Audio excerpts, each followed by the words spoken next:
Hi everyone, welcome back to my channel. I hope you are all well. Today I am going to be doing a big update on Ruffles. Yeah, there is quite a lot to unpack with what's been going on. The easiest way to start this video is to go and watch my previous video about Ruff. It will be maybe 2 videos before this. And basically that kind of explains up to a certain point. But to summarise, basically he went lame in January after going crazy on the lunge. He went lame. We assumed that it was a pulled muscle, so we gave him some time off, brought him back into work. He was sound. Got to the stage of cantering and he went lame again. So that was the second week of February, I think. Had the vet back out and then began the investigations. So she came, trotted him up and stuff, looked at him on the hard, on a circle as well as the straight, and came to the conclusion that based on everything that we know and we could see, there was no heat, swelling, anything in the leg at all the whole time. We came to the conclusion that we'd start with his feet. So she x-rayed his feet while she was there. She bought the x-ray machine with her, x-rayed his feet, and there was a lot going on. A lot. So to summarise that, he has side bone in both feet, some of which is formed and some of which at the time in February was still forming. He has, I'm just watching my dog, what is he up to? It looks like he's seen someone. Okay, it's alright. So he has side bone which was forming and some of which had been formed. He has his pedal bone, his left foot, his near foot, is his worst one. So in that one, his pedal bone, it should sit at kind of like a 3 to 5 degree angle to the floor. And his basically sits almost flat to the floor, like maybe 1 degree. I'll pop the x-rays in so that you can see, and I am sorry in advance, but this is going to be a very talkative video. So yeah, his pedal bone's kind of nearly flat to the floor. His soles are really thin. And the angles, so his feet obviously should... Why is my hand so wonky? So his feet should obviously be like straight across balanced, and his were pretty badly balanced. He was barefoot. And yeah, his feet were quite badly balanced. You couldn't tell from the outside quite how bad they were. But yeah, that was the foot situation. So put some shoes in. I'll insert a picture of his shoes as well. So he has shoes with a plate on the back. They're not heart bars or egg bars. They're custom made for him. He has pads and he has gel. And obviously we've altered how he's being trimmed. Or our farrier has. I haven't personally. And yeah, so that is the situation with that. And that started, I think he got them on the 21st of February. So quite quickly after she had did the x-rays and came and saw him, we got them all sorted, got them made up, and he's now on his 3rd shoeing cycle. So we're kind of like 3 months down the line. There he is in the distance. The small bean that has caused so much trouble.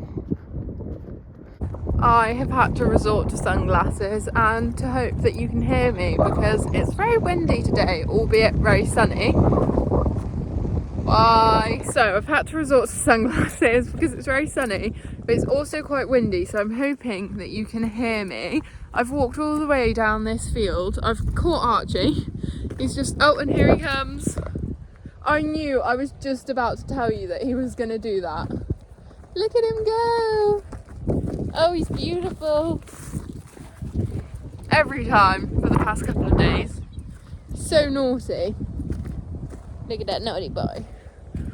So yeah, basically that's where we left it with the shoes, that we were going to wait 3 shoeing cycles to reassess, which we've done, but I'm going to do the whole story in chronological order to ensure that I don't miss anything.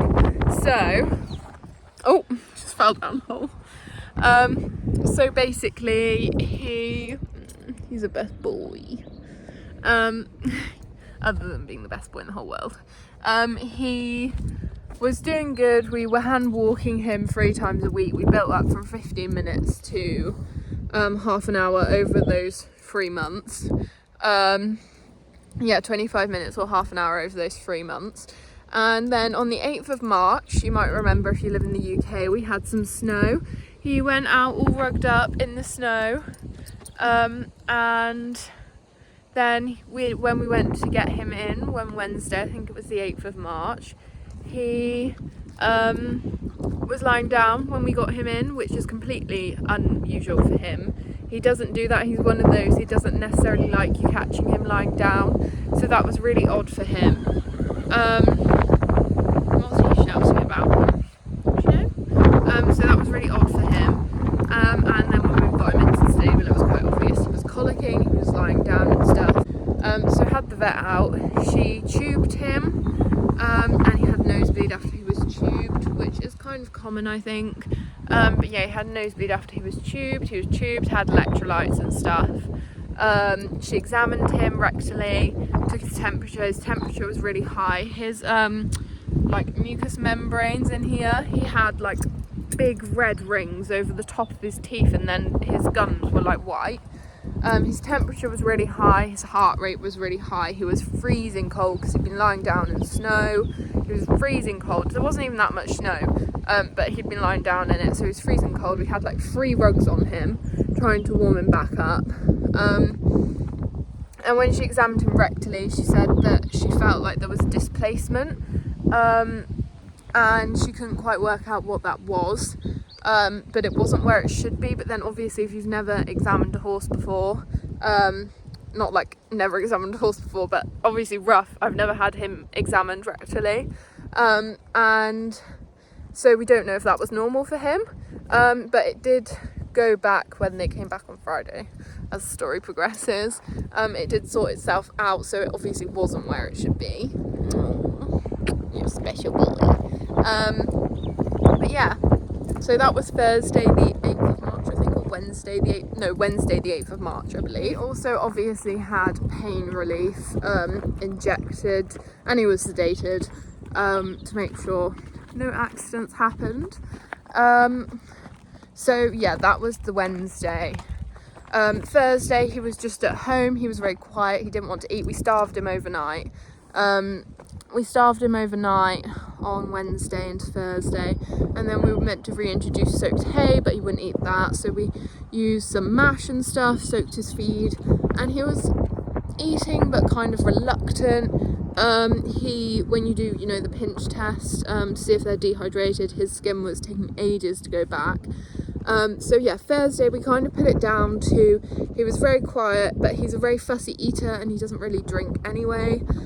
So we kind of put it down to the fact that he'd had colic the day before, he was freezing cold the day before. So we gave him that Thursday to kind of recover. We spoke to the vets on the phone, but we let him have that time to recover, just be quiet. He stayed in, and yeah, just chill basically and get over what had happened on the Wednesday. So that was Thursday. I am now on the main man. Slightly regretting not wearing sunglasses. I feel like I literally can't see, but anyway, we move. So Friday rolls around and he's still not himself. He's very quiet, but he was passing droppings and stuff, so there was no major concern that he was, had a massive blockage or anything like that. And he was a little bit brighter in himself. He's a very chatty boy. He always talks to you while you're around the yard and stuff. And he was still doing that a bit more than he had been, but he just wasn't really himself, and none of us were really happy with how he was. So the vets came back out, examined him again, and they said that what displacement had been felt the first time was no longer there, so that had sorted itself out. But just to be on the safe side, they tubed him again with the electrolyte solution that they used. He had another nosebleed, blood everywhere, all over the straw, all over his wall in his stable. And then they decided to run bloods. and said we could be looking at like an infection to cause him to be like that, because his temperature was still very high. It was like over 38 degrees. And yeah, so they decided to run bloods, which have to go to another like practice, a bigger one. So they went there to 3 counties, and they ran those, and they also did a sample of his droppings to look at like worm egg counts. So basically the blood results came back that Friday as really, really high. The worm egg count took a little bit longer, but yeah, the blood results came back really high. I think the inflammatory markers were over like 1,000, and they're meant to be under 40, I think, 40 or 50, something in that region. So 1,000 is setting off major alarm bells. So they came back, and given his symptoms, decided to belly tap him to test for peritonitis. So a belly tap, if you haven't seen them, I actually didn't go because I was absolutely distraught. Mum thankfully handled it for me. He had the belly tap, and they basically sedate them, obviously, and then like nerve block their tummy, and then they literally just stick a needle kind of up through and take a sample. So his sample, I think it should be basically clear, and if it's yellowy, then it's not great, and if it's red or brown, it's horrendous. Like, you've really got to do something. So his came back, and it was kind of yellowy, murky, not very nice, certainly not clear. So they went off, and then I think they ran the fluid. I don't think they came back and took more bloods. I'm sure they ran the fluid for peritonitis. And his one marker, I think the one marker is about 10 and the other marker is 25. I'm not too sure what they actually mean. But his one marker was like 22 or 23 under the 25. So that one was not too bad, but on the rise. I think they should be quite significantly under 25. So his was, like 22 or 23 or something. And then, he's so bouncy, can't hold it in my left hand. But yeah, so I think that was 23 or something like that. And then his other one was 12, so that was over the 10. So it was obviously not right, but we had it pretty early. It wasn't horrendous. So they came back Friday night and started him on IV antibiotics. And then they did penicillin. So penicillin has some side effects. I believe that if you inject it it's an intramuscular injection, and if you inject it into a vein, it can be quite horrendous. They can have like a seizure, or they can like just completely flip out, like rearing, thrashing around, really bad. So we to try and keep costs down, because obviously it's a very expensive process, we were left with the intramuscular injections. We do them anyway for Archie with his allergy support, his immunotherapy. So we were supervised doing those and left with penicillin to do that after she'd done the first one and made sure he wasn't going to majorly react. Then we were left with those to do.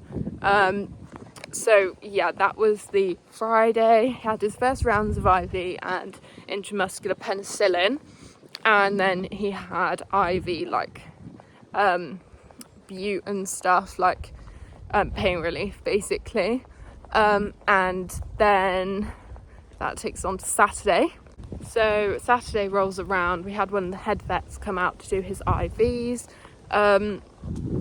So he came out, checked him and did his IV, ultrasounded him as well while he was there to check his gut, to see if there was any reason why he'd had this in relation to that. And that was all fine. So he did his IV, went home, we did his intramuscular. He was having 2 jabs twice a day of penicillin, so 4 jabs of that in total. and then I think his temperature was 37.9 on the Saturday. And then on Sunday, the vet came back to do his IVs. We did his intramuscular again. His temperature had come down to 37.3 in the morning and then 37.2 in the evening. Then we had a different vet, I think, come out on the Monday. And they basically only run a course, I think, of like 3 days of IV, and he'd had his first one on Friday evening. So he did Saturday, Sunday, as well as Friday. Vet came back out on Monday to see him, was quite happy with how he was. So we decided we were using up the penicillin, and then they were happy to swap us onto a 5-day course of oral antibiotics for his feed. So we did that. We managed to get him to eat them, which we're really pleased with. His appetite definitely regained since then. Since the Wednesday to Friday kind of period. He was significantly brighter, very chatty, happy. Yeah, he was going out for little hand walks to have grass, and then he went back out in the field because they said that'd be good for him, like the whole foraging thing, because that's obviously natural for them. So he did that. Had the oral antibiotics. The vet came back out on Thursday and took more bloods. Got the results on Saturday because they obviously weren't urgent because of how improved his clinical signs were. And they came back, and I think his levels were at about 100, but they come down from over 1,000. So that was good, and they said that they wouldn't be too concerned about that because it'll obviously take time for his system to like reset itself after that, so they weren't alarmed, and basically just treat him as normal, stop the oral antibiotics, wean him off the bute over the next few days, and if nothing changed, just treat him as normal. And that's what we did. So yeah, he got over that. And then we just had these feet goings on to contend with. So he's been walking in hand for basically 3 months. We wanted to wait to his third chewing cycle as per the vet's advice to re-x-ray him just before it. So he had those x-rays on the like a week ago Friday. As I'm filming this, it's now Monday, so like probably about 10 days ago, and she was so happy with the improvement in the x-rays. I'll put the fresh x-rays on, and she was so happy with the improvement that she said to just get on and walk him, because he's been walking for like 3 months in hand. She said to just walk him for like a week or two if he's feeling okay, and then build up to do 5 minutes of trot, add another 5 minutes in every week, and then once you get to about 25 minutes, add in 5 minutes of canter and just see what happens. He's allowed to hack. He's obviously allowed to school. He's allowed to do some poles and stuff, but he's very naughty, shall we say, with the poles. So he can do them in walk, but I'm a bit reluctant to trot and canter over them because it gets very silly. We have squeals and bouncing, and I don't want to put too much concussion down through those feet, so I'm going to restrain from that. Obviously no riding on like really hard ground, which I don't do anyway because they're legs. So yeah, that is kind of a very brief summary of what has been going on. I wanted to wait. I've thought about filming this for quite a while now, and it was something I was always going to film. But it's obviously a very long, chatty, kind of boring one unless you're interested in that. But I want to document it. I want to have it to look back on as we hopefully move forward from all of this. And also I'm going to include like some of the symptoms and signs of peritonitis, because it's not something I was very aware of. And I think it's important that people are aware of these things and that we can help people from our own experiences, so that hopefully other people can also catch it very early for their horses. But that is basically it. So I'm sure there'll be many a video of Ruff as he comes back into work, and we do our first trot this week, and then we canter and go to his first competition again. He hasn't actually competed since November, and he's not going to be cantering until June, so I probably won't take him out until July or August, so that's going to be like 9 months or something crazy. So yeah, it's going to be interesting, but hopefully I have all my fingers crossed. I've been very anxious about it all. about the x-rays. I couldn't sleep and stuff for a couple of weeks before when I knew we'd book them in, thinking about all the waves and outcomes, and then now I'm very nervous to trot him. He is sound, but obviously I don't know if with a rider on doing actual work he's going to stay sound. I just don't know these things, just can't tell. But I'm very hopeful that, given that he's been galloping around the field and stuff like an absolute mad pony, throwing himself around, and he's still sound. We've had wet ground that he's been slipping on, we've had hard ground, so I'm hopeful that this will all do the trick and we can continue now on our journey. But yeah, that is basically it. So I'll include those symptoms and signs and stuff for you, and make sure you like, comment, subscribe, and I'll see you very soon.